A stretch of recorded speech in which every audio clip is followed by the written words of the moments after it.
Shalom, shalom.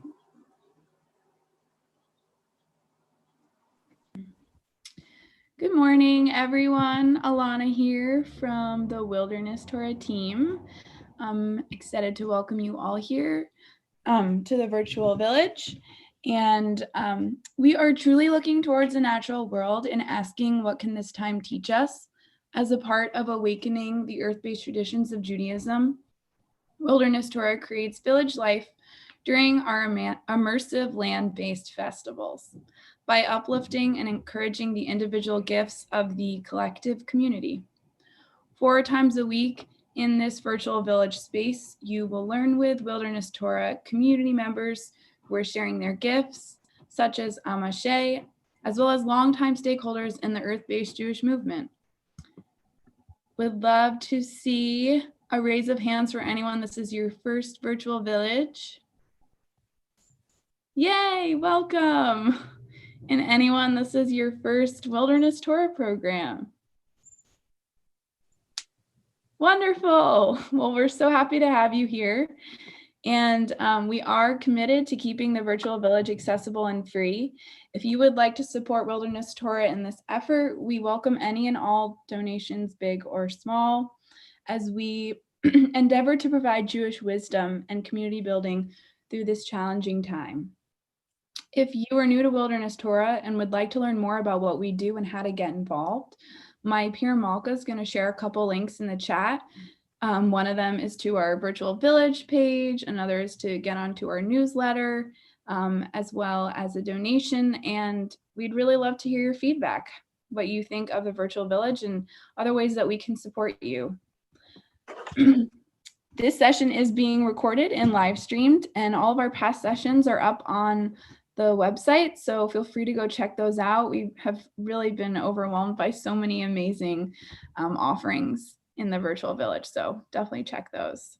And without further ado, super excited to welcome in Rabbi Amashe Etz Alon, has been learning and working in Jewish spiritual healing contexts for 44 years and has a passion for earth-centered Judaism. And we're very excited to learn with you today.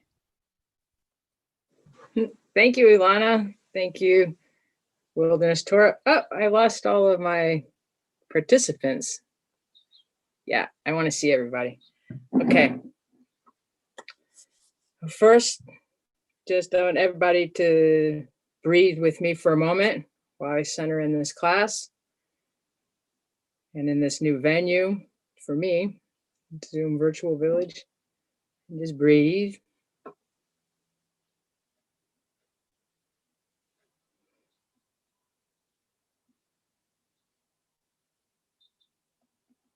And reflect for a moment why you decided to take this class today. Hey, Miriam, it's so good to see you. And some of you know me a little bit, so that's why you're here. But why take a class that's called The End of the Hebrew Calendar with me? And what brought you here? Well, definitely curiosity. And I know how terrific you are. So that combination. Here I am.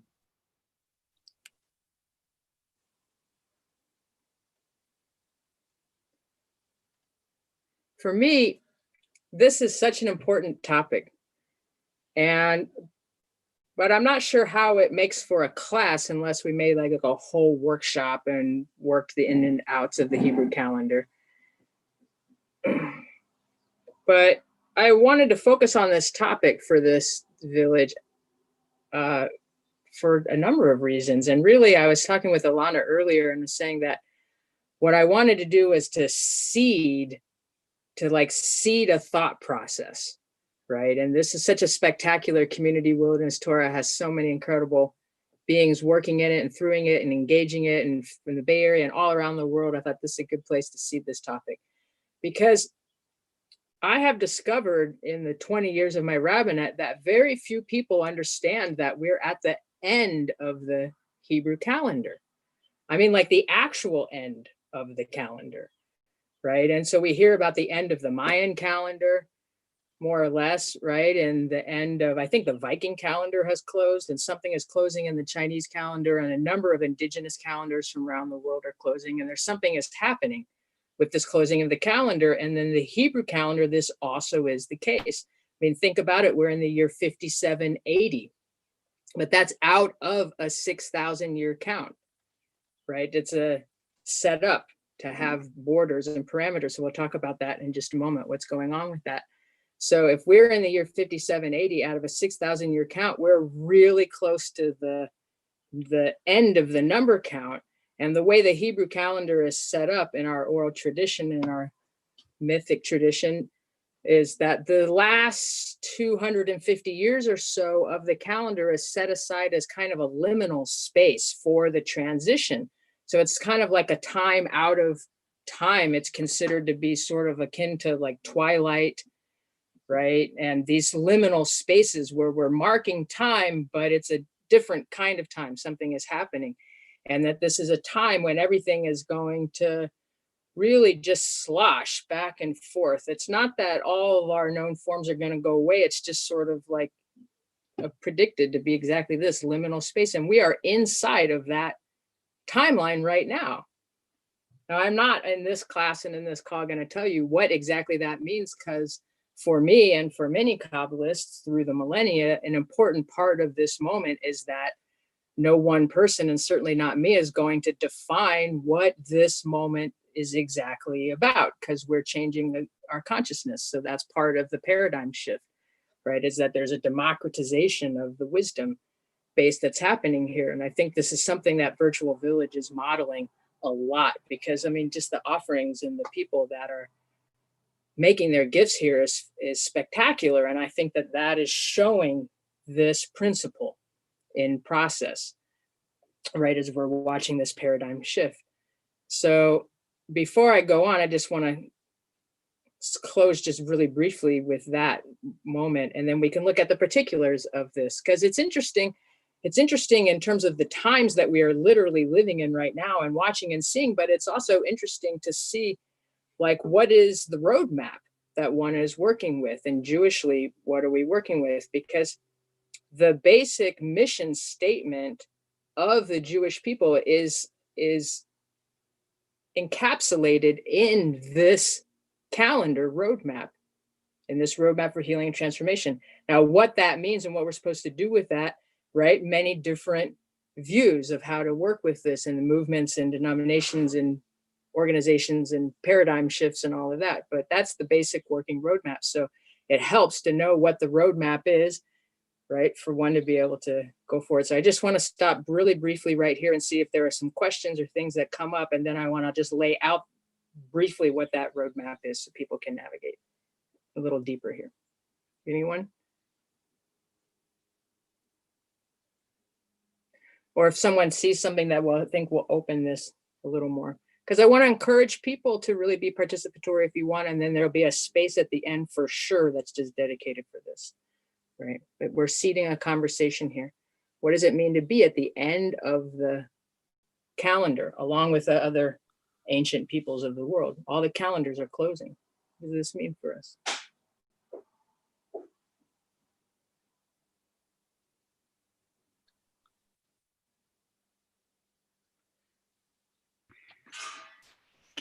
Can you just, hey, thank you so much for, for doing this. And I would love just to hear a little more about that, about, when the end of the calendar is supposed to be, and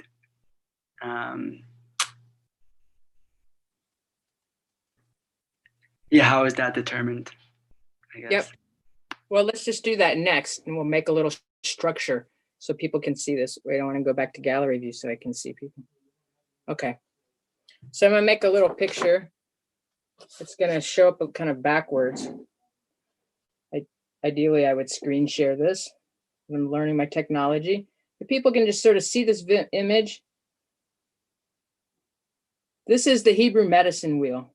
I do have this in a digital form that I can send Rav Zelig and Malka and Alana and whole crew and everything, so that at least in your internal structures you can see, right? And even though this is my artistic representation, it is completely, as far as my training is concerned, and knows it's accurate. So one can reference it. And so this is the Hebrew medicine wheel. I'm going to talk around its corner in my little plant here. And this is the Hebrew calendar. In this Hebrew calendar, there are all the months, and this is actually a 13 moon calendar. The original Hebrew calendar had 13 moons in it because we have a 13 moon cycle for the earth in our year. We break that up, right? But also it resolves the 12 moon calendar. There's a layer in here. So I'll send that to the Wilderness Tour folks so you have. In here are the 13 attributes of mercy, which there's 13 of, and they correspond. The seasons, the eclipses, the medicine wheel directions, all of these things.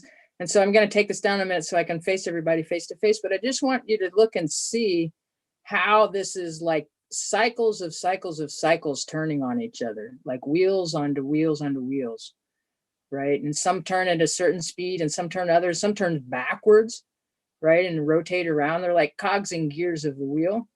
This is also why our natural rhythms are so important like this. So I'll send that.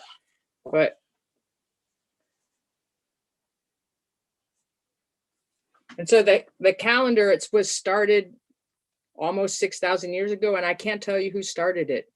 It came to our tradition maybe a little less than 4,000 years ago, right? Just before Abrahamic times. And there was a lot of speculation about how the calendar started in the 2,000 years before that and the paradigm before that. But in my view, after studying this for my whole entire lifetime, academically and not academically, I think that nobody actually knows where did this calendar start. But this is an ancient Near Eastern calendar. It's been running for 6,000. It's running almost 6,000 years. And the purpose of the calendar is to mark the roadmap of the mission. And there's many Kabbalistic manuscripts of this and many Talmudic references to this. I don't want to get into that sourcing today. It's a roadmap of the mission, and it's a roadmap of the ages. And so every 2,000 years, there's a paradigm shift, and this is mapped in the calendar, and it's mapped in this roadmap that I just held up in this artwork. That we could teach a whole workshop on. But basically, it's mapping transition of consciousness through the ages. And at the culmination of the calendar, I'm just seeing in super basics here, at the culmination of the calendar at the 6,000 year point, there's supposed to be a consciousness shift on Earth. But this last 250 years or so is dedicated to like pushing over the pendulum point of humanity's consciousness toward that end. So we're in that space right now. What happens after 6,000 years, then we don't know. Lots of speculation and lots of Kabbalistic speculation. There's supposed to be a 1,000-year gap of some time, some kind that we don't understand. And then something starts again, which we don't understand, right? There's a lot of Kabbalistic teaching that gives insight and then basically says we don't understand. But we do know that in this 6,000 years on Earth, we have this mission to transform the Earth. It's the mission of Tikkun Olam. And this is what these tshuva cycles, this is what I'm holding up here. I also call the tshuva cycles. So these are the transformative healing cycles that are embedded in the calendar. And so the natural year is so important in the seasonal cycles. All of those come up. We're coming up soon on the 3-week cycle that runs right into Tisha B'Av. And that's a cycle where we're processing grief and trauma and fear, right? And it's right in sync with the natural cycles of the earth at that time. So for me, I feel I'm a little bit still processing Passover because I never really got out of that this year. But that's what we're doing, and it's in sync for us. And then after that, then we're doing, right, Elul, and we're doing the high holidays, and we're doing forgiveness. So these cycles are embedded into the Hebrew calendar, which are in sync with the natural cycles. And the purpose is to make this transformation on Earth so that like a wheel, it just keeps going around and around and around through these different ages. So in this age, we're on the paradigm shift. So we're not just switching ages now. Like in previous ages, you can feel like Isaac Luria came at a pivotal shift of consciousness. And there's always a mystic surge in the Jewish tradition, like a Kabbalistic surge forward that grasps the whisper of what's coming and brings it back into their time and seeds it there. So, and then people go forward again. Right. So the Maharal of Prague, all these Kabbalistic masters, right, the origins of Hasidism are seeing kind of a prophetic surge, and then they're bringing it back into their times. We see over and over again in Jewish history, if we can map it, and I have mapped it, and it will match these paradigm shifts. But in this moment, we're not just on a paradigm shift between ages, a 2,000-year point, we're at the actual pendulum shift out of the calendar itself. And so for me, I think about this a lot. What does it mean to be Jewish at a time when our purpose on earth is resolving? Right? Everybody's going to have different opinions about that, but I think it's an important one. And when I make as a rabbi and work with Jewish institutions and think about what is our purpose and who are we serving and what are we trying to create? And are we trying to create something that's like holding on to something that was and reaffirming that when it's like we're going into total unknownness? We just don't even know, right? And to have permission to enter that space, and the calendar gives us that permission because this is the mission of the calendar. One of the things that I want to do here in this class, I'm checking time, is give tools for working with this. Hey, Amashe, there are 2 folks look like they wanted to ask questions. I don't know if now is no time.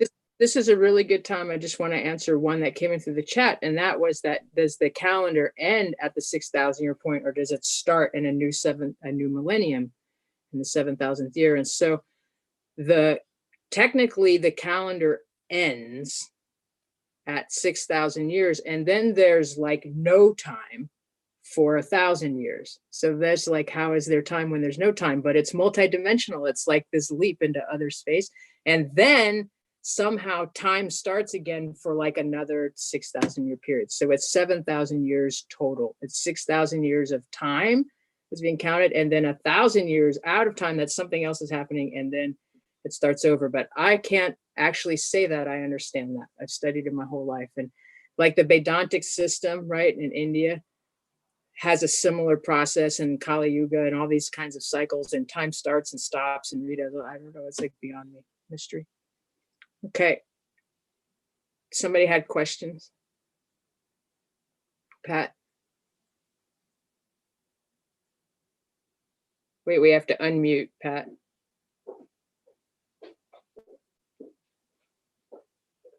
Okay, the calendar right now is 6780. This is our year, right? Correct. Well, if the calendar ends at 6,000 years, didn't that end 780 years ago? I don't understand. Oh, we're at 5780. Oh, it's 5780. Yeah, right. So Okay. we have 220 years left of the 6,000 Oh, years. I got it now. Thanks. I see. Yeah. Paul, I see your hand raised. I'm going to spotlight you.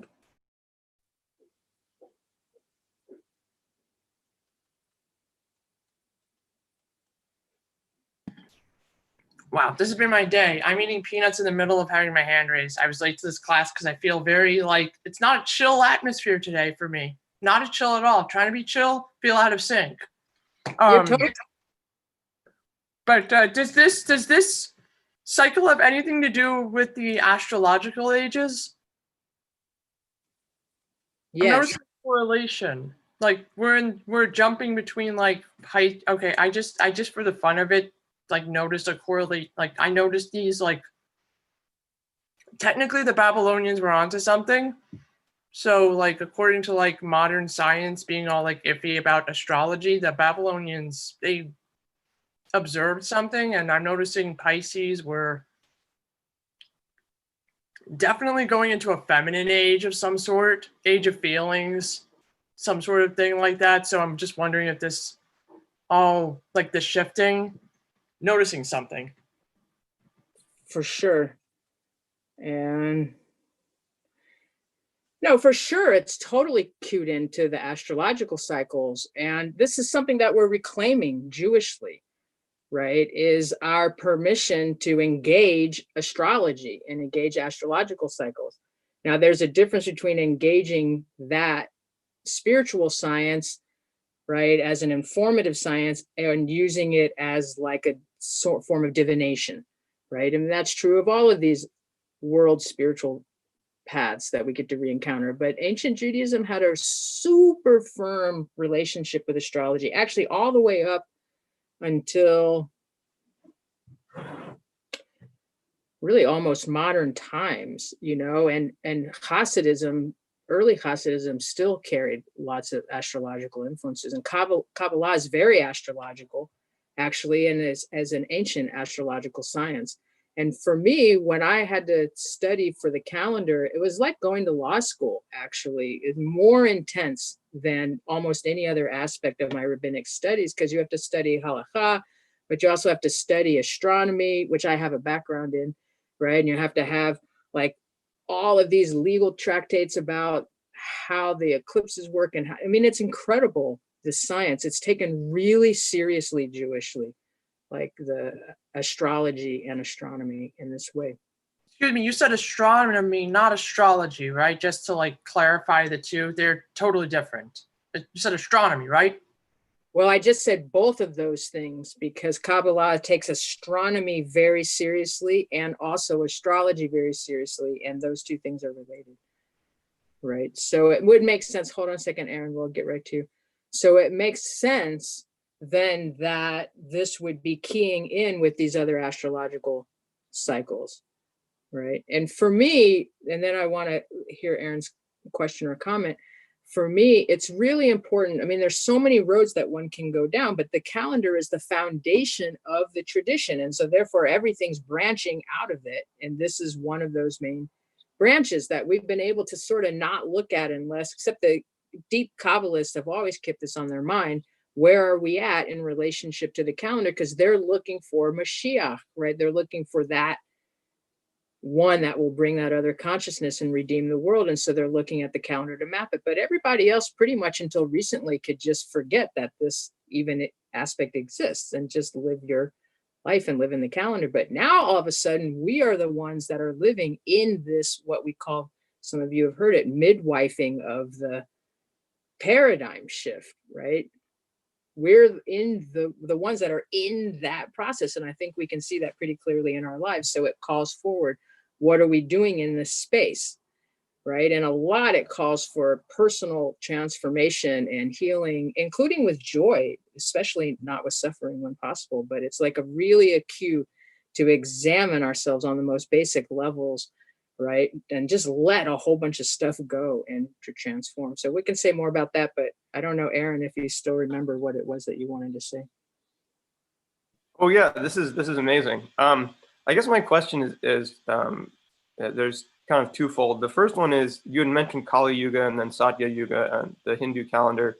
I find this to be very interesting, and I find it to be interesting from the perspective of, is time linear or is time circular? I mean, from physics, we get the understanding that time is certainly not linear, but I guess the question is, like, if we're at the end of the calendar and then we start over again, what actually is at the end? I mean, you look from like a Christian perspective of like what's apocalyptic or what's redemptive, and I guess my question is, like, do we assign some sort of finality, like this is the golden age, this is Satya Yuga, this, like, now we're done, or do we actually have to repeat all of the pain and turmoil of suffering of the other ages?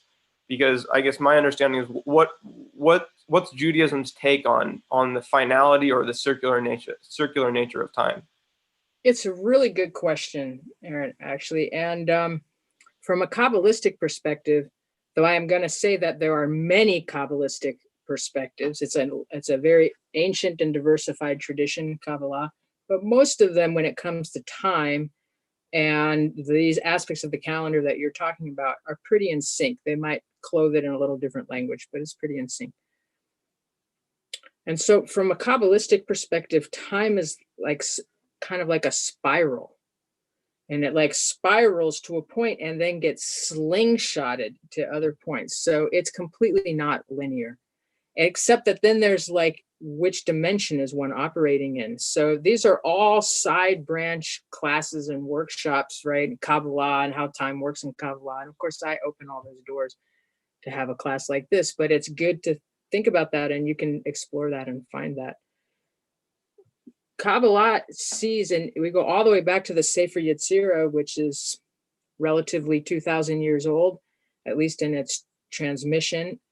And we see that Kabbalah recognizes at least 5 different dimensions. And there is a hint that there are many dimensions beyond 5 dimensions. I'm just talking from a Kabbalistic perspective because I'm teaching from within the Jewish tradition today, right? And so once we get out of 3rd and 4th dimensions and into 5th dimensional space and things like that, all kinds of things are possible, including with time, right? So it's interesting when we think about these things. I have never come across anything in the Hebrew calendar anywhere that would hint that somehow everything comes to an end. Humanity, the world, Gaia, right? That's emerging. All of this, that somehow this comes to an end and then it's done. It's like sort of like a mission statement, or like a process within a greater process of evolution. So, you know, I wish that I had these answers, what happens after 6,000 years and what happened before the previous 6,000 years, but that's why it's called a mystery school. You know what I mean? But I have been studying these aspects of Kabbalah for decades, right? And have been raised in it, and as an adult studied, and I have never found any Kabbalist that has been able to say this, to answer these questions. So I think it actually is a mystery, what's happening before and after. But Jewishly, there's an idea that we're making a new consciousness, and that this is what Mashiach consciousness, or if the people aren't familiar with that means, like the Messiah consciousness, that this is what we're making, and that this is the goal. But that's not supposed to be like one person. There are varying views on this, right? But that this is a new consciousness that is emerging, and we need a kind of a collective consciousness, right, to get there in order to kick that pendulum over the edge. And that's what this liminal space is that we have entered in the calendar right now. At 6,000 years, by then we're supposed to have completed the mission. We're supposed to be entering the mission now. So something that's interesting to think about in this is the word tachlit, or if you're going to be an Ashkenazic Jew, you can say tachlis, right? And oftentimes we think of tachlis as being like the logistical stuff that has to get done, or like the practical stuff, like let's get down to tachlis and let's get down and do it, right? But at its root, tachlis is really the core of the message of the calendar. It's like the mission, because tachlis or tachlit, what it means is the completed whole, the completed whole. And so what we're trying to achieve in the completing of the calendar is we want to complete our tachlis. We want to complete the tachlit, the completed whole. And we say it's a period of, will be a period of shalem, of wholeness. Right now, we're still trying to achieve shalom, peace, right? A state without conflict. But what we really want is wholeness, the more completed form after that, shalem, right? And so to have shalem, that's the goal, and harmony and everything goes in that. One has to, right, have the tachlis to get there. But the other interesting thing about tachlis is that is also, as a word, as it means the completed whole, and it also means every single step that it takes to get to that completed whole. So, you know, when we take a philosophy class or ethics, and we're a classic question, do the ends justify the means, or the means that justify the ends? But from a Kabbalistic perspective, this is irrelevant. Like, if your ends are wholesome, then your means need to reflect that. It's like a fractal, right? It works like a fractal, so that every step that one is taking in order to get to that completed whole should reflect this completed whole. That's correct. Thank you, Aaron. Right? So Aaron's saying that's totally integrated. I appreciate that a lot. So that's the state that we're in right now, is trying to orient ourselves so that we keep the view and the mission goal in mind of Tikkun Olam. And Tikkun Olam, right, is to complete this tachlis, right, so that we have wholesomeness. Somebody else maybe has a different way that they would say that, and then that's welcome. That's right, Kimberly. You can't create wholesome ends from unwholesome means, and it's really true. But oftentimes we get backed into corners, and so we do that anyways, but really it doesn't work. And so in this paradigm shift that we're in right now, and think about it on the ground, what we're seeing, what's happening, right? It's like people are going to leave this class and go hold up their signs in the streets, right? Or wherever we're at. It's because we're saying the everyday mundane, the everyday ways that we work need to start reflecting the wholesome ends that we're trying to achieve here, right? If we don't make that basic structural change, then we are not going to get the end result that we want. It has to reflect along the way. So this is part of paradigm shift. One can see, like, if you go back to these wheels, these cycles, it'll guide us through that for the year.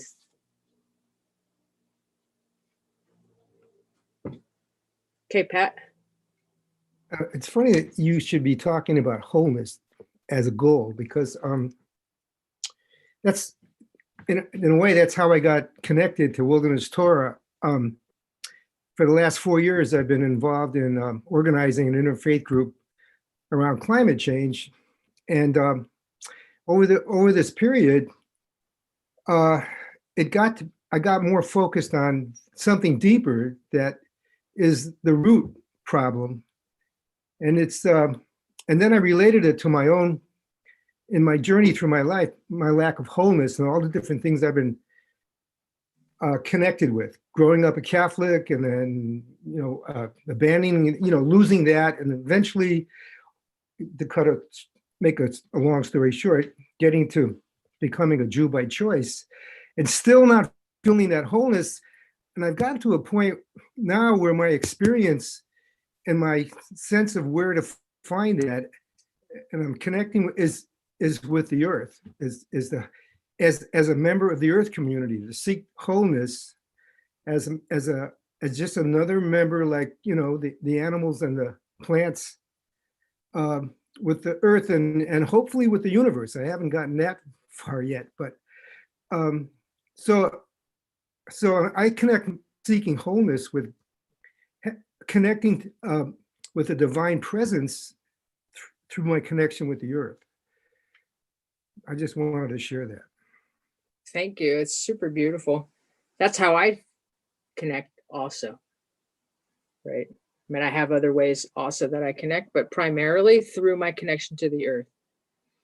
And, like I was remembering that I lived in New Mexico for a few years. I was really blessed to live in a beautiful piece of property there. And I'd made an experiment when I first arrived.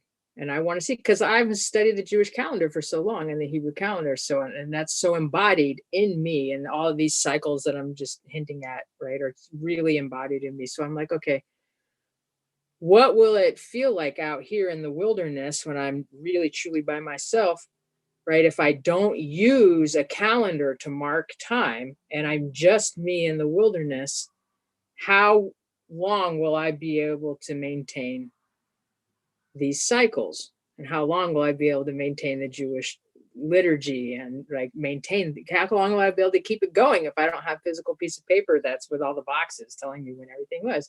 And it was like for about a week, because I'm in the middle of the wilderness, really it was more like 10 days, 2 weeks. I kind of got a month out of it. I was there for 3 years, so I had plenty of time, right? I kind of sort of got it, but I only solid had it for about a week without a calendar to tick it off. And then really 2 weeks after a month, I couldn't do it without ticking off boxes or making hash marks on something, in this way. But what I could navigate with were the lunar cycles.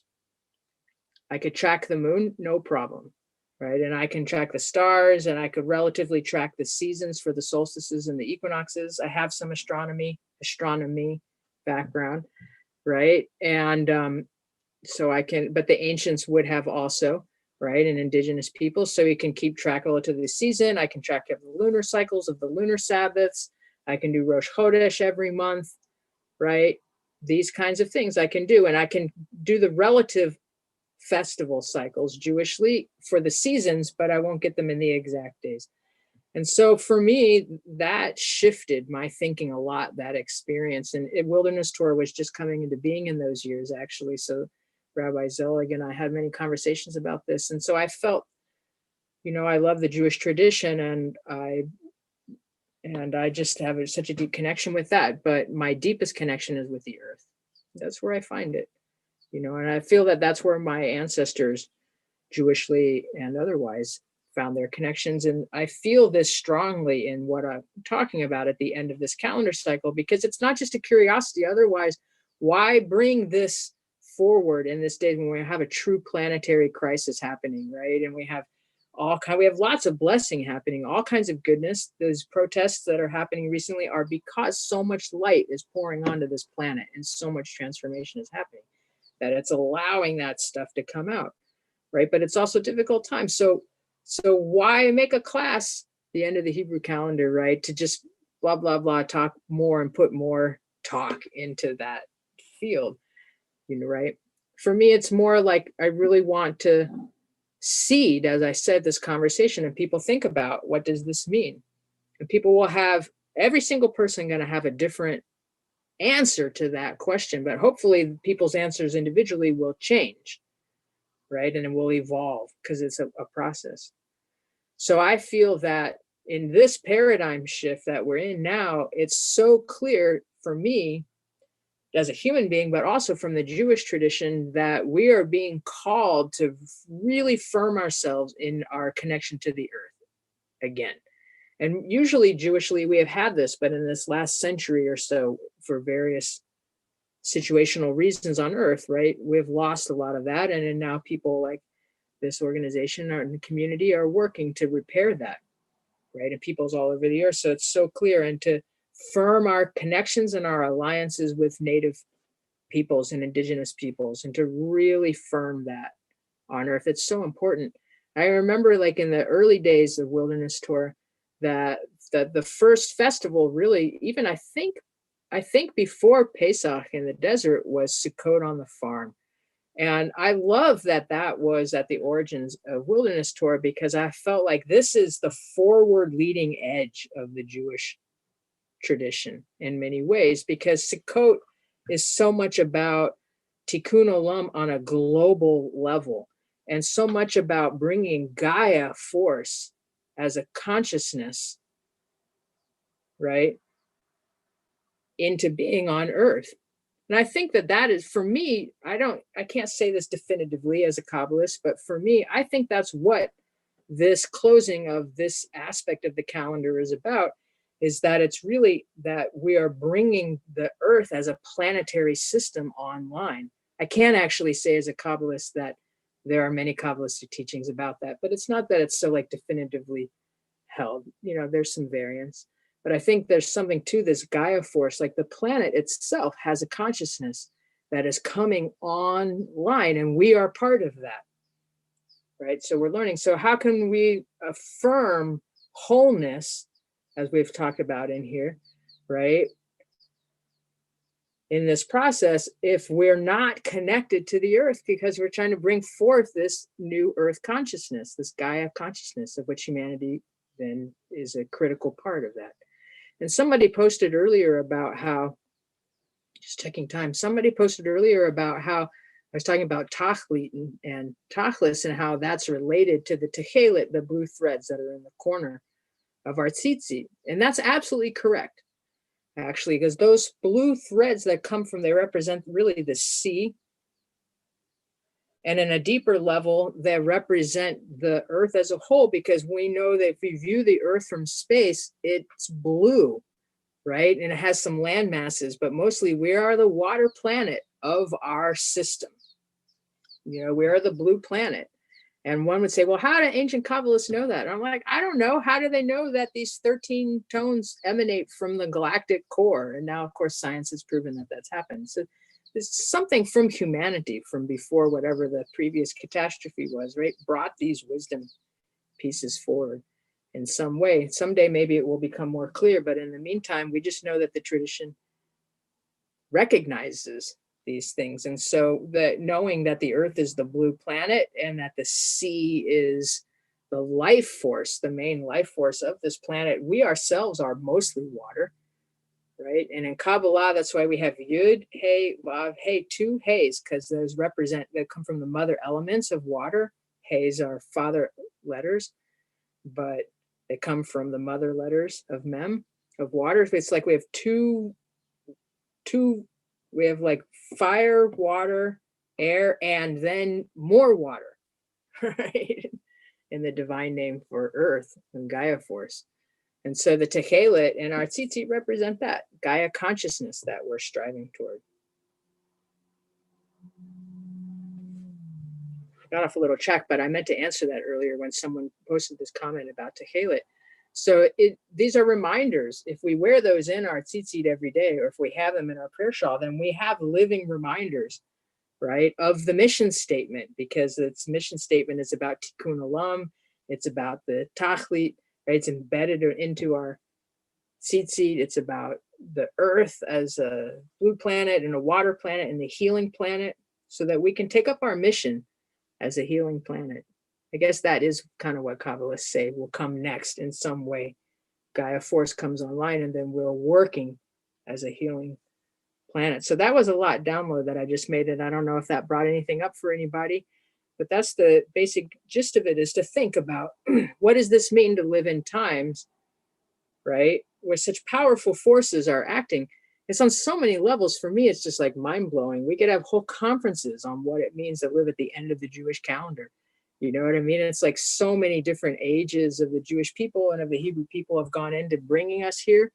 The whole point is to arrive in this moment, right? And then we're the ones that are here. It's so incredible. It's such an incredible time. And then on a personal level, those of us that engage in the work of transformation on a planetary level, it can be as being like an activist, and it can also just be, how do we embody this in our everyday lives, right? So it's like, but we're the ones here that get to live this, and especially the little people, our kids that are being born now, who are so incredible. Like, what an incredible generation. Think about when they're being born on this earth while all of this is happening, right? And they get to really help make the vision for what will come forward. For me, in these difficult times on earth, I don't want to be spending, like, immersing my consciousness in fear all the time. I am sensible about how to navigate. I'm not advocating a cavalier attitude at all, but neither do I want to like be living in fear and in like, oh my God, what's happening? It's like, I would rather navigate and understand that these are the times that in a way have been appointed I'm not saying dogmatically what that means, but I'm just saying like, these are the times that we are exactly where we're supposed to be, right? And for me, how can I improve myself and better the mission statement of Tikkun Olam?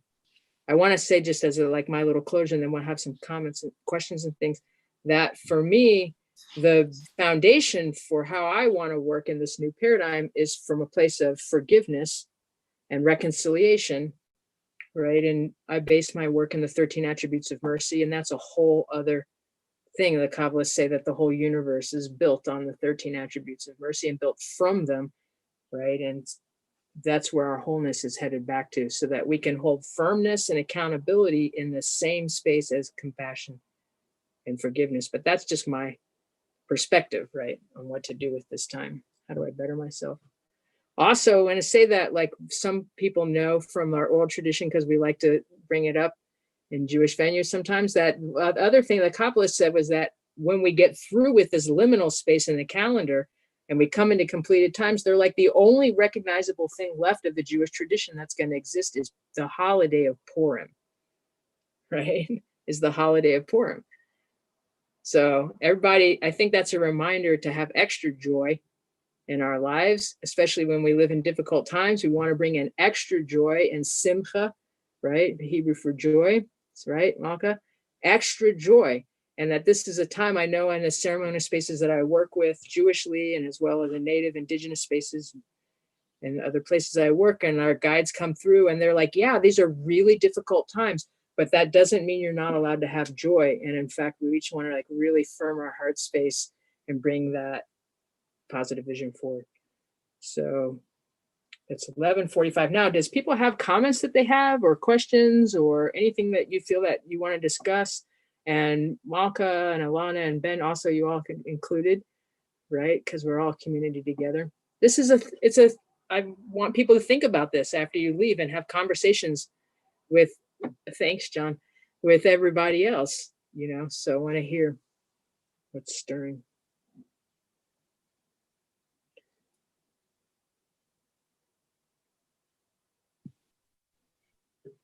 Maybe I'll just jump into the question. Sure. Thank you.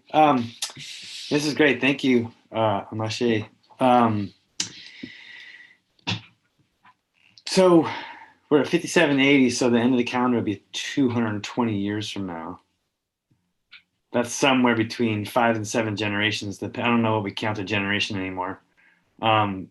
Maybe 8 generations. But it's a long time. And I mean, I look back in my own lineage, and I can, you know, I know my ancestors back 3 generations, and I have some names from 4 generations back. So, and that feels like a really long time ago, very distant past in my conception. So 6 generations or 8 generations feels like forever.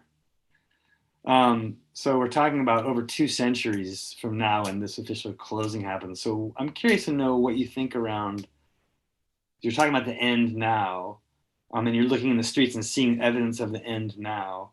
And I'm wondering if you could comment on like scale of time and why we would be seeing the end now, the symptoms of that now, if, you know, if like 10% of a whole epoch we have left before the end, you know? So I'm just curious about that. Well, yeah, I mean, it's a great question, really, and a great thought. And you know, it's not very much time set against 6,000 years.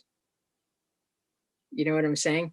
And we think about like when the Baal Shem Tov of blessed memory came into being, right? Born, I think it's 1680-ish, right? So this is probably about proximal, same, I mean, it's not exact, but it's about the same time span from there to here as from here to the end, 6,000 year end, right?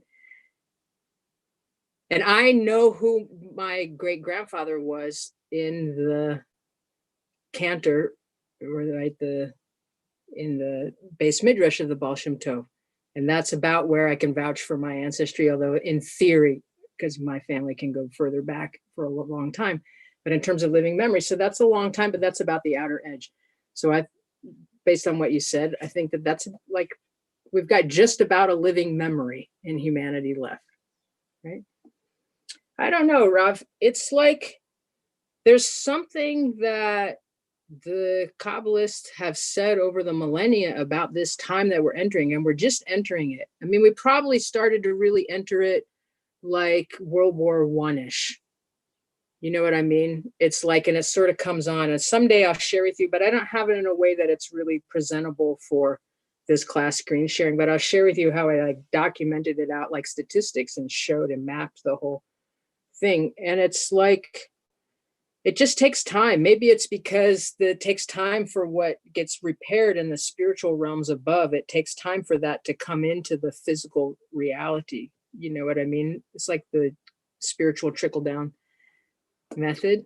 It may be also that there's a lot of cleaning to do on the earth and a lot of transformation. And so that we're heading into that stage. And it may be that there's, I don't know, they say sometimes that we get to the other side of this liminal stage and then we're in this other consciousness, but there's like a cleanup on the back end too. I don't know. It's like the riots, like everybody's like, and then people have to come out and clean it all up. And then we're all like, oh, because everybody's helping to clean up. I don't know. Basically, I just don't know. But we're pretty clear that from this point forward that we're sloshing around some. And I don't think that this is a moment to be like, okay, we're at the end with a period, because we're not. We're in a process, you know. And one of the things that happened with early Hasidism is that because they felt the same thing, we're so close to the end, they're like, maybe this is what it is. And people like left their families and, you know, young men and people like by the thousands. It was a huge problem. It's one of the reasons that, you know, other aspects of Judaism came out against early Hasidism, is because there were all of these young men that were just dropping everything they had to leave and go, and because they thought they were going to bring the redemption. So I don't think this is a time for that. It's a process, right? But also it's a process where we start seeing things sort of melting around us, you know, and the structures that we want to take for granted are like, whoa. And then, you know, and so think about, you know, if we're investing now, what is it if we want institutions for 100 years from now, like we have goals? We're working now on jewishly on some of the goals that were set in Jewish conferences, you know, 100 years ago. I don't know. That's why I wanted to make a conversation about it, to ask this question. The Kabbalists aren't very clear about it because it's a mystery. I'd like to take a shot in the dark. Yeah. Okay. Somewhere in the Torah, it says this, or somewhere, it says the sins of the fathers follow the children for 6 generations. And psychologically, there's some logic to that, because to work out trauma takes a long time. But I don't want to focus on that. So is it possible, if we're saying there's only 6 generations left, if the positive things that are happening now, the real stress on Tikkun Olam and on the earth, and could it be that in the next 6 generations, that will be increased from one generation to the other? And at that point, it's when you're, you know, when the world is supposed to enter a totally new phase. So it would be interesting if it exits this phase on a high note of 6 generations building on each other's positivity. It's really interesting, actually. And Rav Zelig added that there's 7 generations in North American Native communities, and also Jewishly 7 generations. Sometimes we say 10. This is the epigenetic memory, by the way, right? So we know from science now that cells can carry a memory, especially a trauma memory, for at least 7 and sometimes up to 10 generations like this. So we're sort of healing that. And what I was thinking as you were speaking, Miriam, is that it's like there's so much healing on earth between peoples, between spiritual lines, between oppressed groups, and that the ones that have oppressed them were themselves oppressed in a previous time, and all of this, that I just think somehow this is all getting worked out very much in the way you say. I'm watching as much as anybody, actually, with intent, because I'm like, I've studied my whole life what it is to get to this point, but now that we're in this point, we don't have clear roadmaps.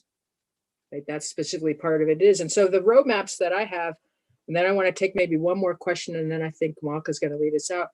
The roadmaps that I look to, right? And I'm so happy in the Wilderness Tour community because again, you will have such incredible teachers and at all levels and offerings. And that's what I want to see is like, how are we working practically on the ground, right? And so I work with the transformative elements a lot with our tradition, with the lunar Sabbaths and the calendar and the 13 attributes of mercy and Musar and, you know, spiritual healing and things like that. Like those are the foundational points that to me hold even when everything else is shaking, right? These are basic spiritual principles. On a practical level, they hold across spiritual traditions. So that's the work of the heart. I remember when I was a young person, like a really young person, and I was in graduate school in Washington, D.C., and we were having lots of protests on the streets. And I was one of them, and I would go out and be an like really protest and chant and do my whole thing, right? And people would get arrested and all of that stuff, and the causes were really good. And then I got to a point where I realized it's not that this is bad, that this is happening. Like people need to do this, but I need to be working with hearts. Like that's my mission. And I think that's a lot the mission of the coming paradigm. So I don't know, time 11:54. We might have time for one more comment. I don't have to add anything at the end. Does anyone have something? If I may ask, could you just like, since I was a little late, could you repeat what it means to have like the what is it, the end of the year thing that was supposed to be discussed? Because I think I missed that. The it's the end of, what was this thing? The cycle you spoke about at the beginning of the class. I think I missed that. Well, I was saying we're at the end of almost at the end of the whole entire Hebrew calendar. Yeah, I didn't really, I still am having trouble understanding what that means. Well, it's a 6,000 year calendar. And we're in the year 5780. So we have 220 years left out of that calendar. But this last 220 years, it's a good summary at the end. This last 220 years, actually, it's more than that. It's about 250-ish, something like that, years, is reserved as at the end of the calendar as a kind of liminal space. We're counting time and marking time, but also it's kind of like time out of time as we're preparing for a changing of the epic and of the age into the new age. And so there's a basic premise Kabbalistically and in our oral tradition Jewishly that the calendar itself is a roadmap of the transformational process that humanity needs to take in order to get to this point, right? To be able, and that now in theory we're prepared and we have the tools we need to engage the process to really heal the earth and bring this new planetary consciousness online. That's So, sort of the no, continue. I'm sorry, I'm a little no, continue. Well, that's about it, because we're coming towards the end of the class. I'm happy to answer more in some other way later on, but I want to honor the structure of. Yeah, but so in theory that means that we're at Tisha B'Av we're at Tisha B'Av in a sense. Yeah, actually, I think that is true. That's a good grounding ending statement, because the redemption of the calendar and of the world is supposed to come from Tisha B'Av, and right, it's actually tied to Tisha B'Av in a very real way, and then because that's the place where we let go of our trauma and our grief. And I don't mean let that in a light way, but it's a way where we finally get at really the core of that, and we can hold a space without judgment and without shame and really feel it, and we'll let it go, like it says in Torah, where we end our slave mentality, right? And so, yeah, Milena, a little totally. So in that way, it's born out of Tisha B'Av, like the phoenix that rises from its ashes, like this. Okay, I need to close my portion because I think we're at the end of the class and Malka has, I think, some things to say. Thank you. Hi, friends.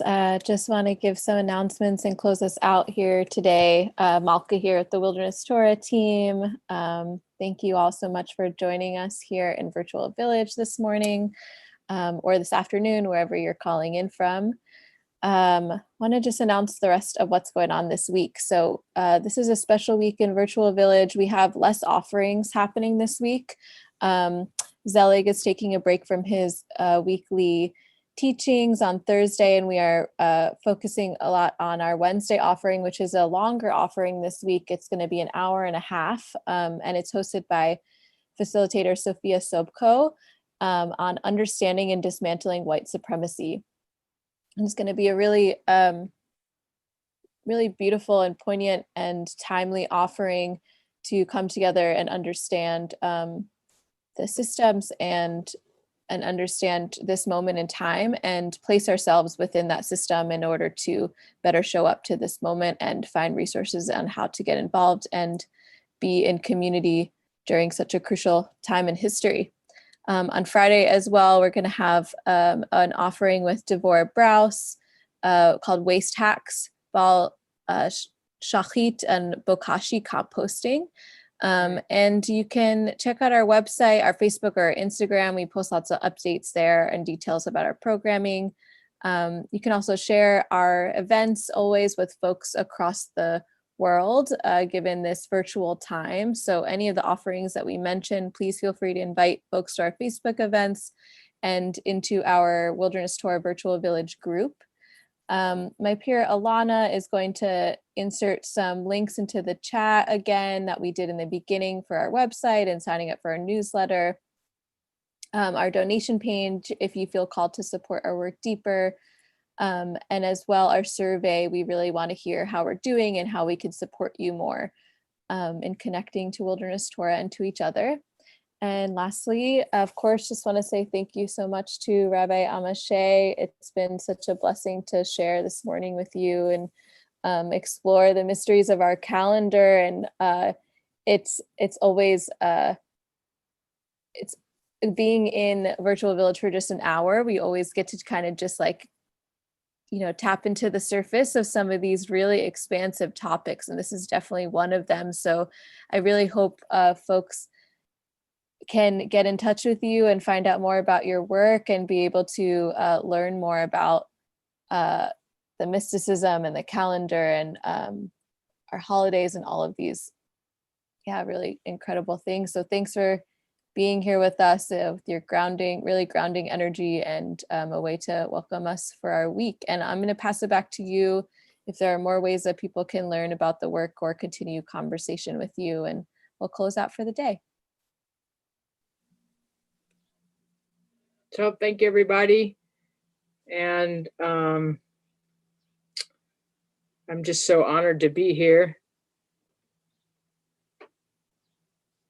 to have been here.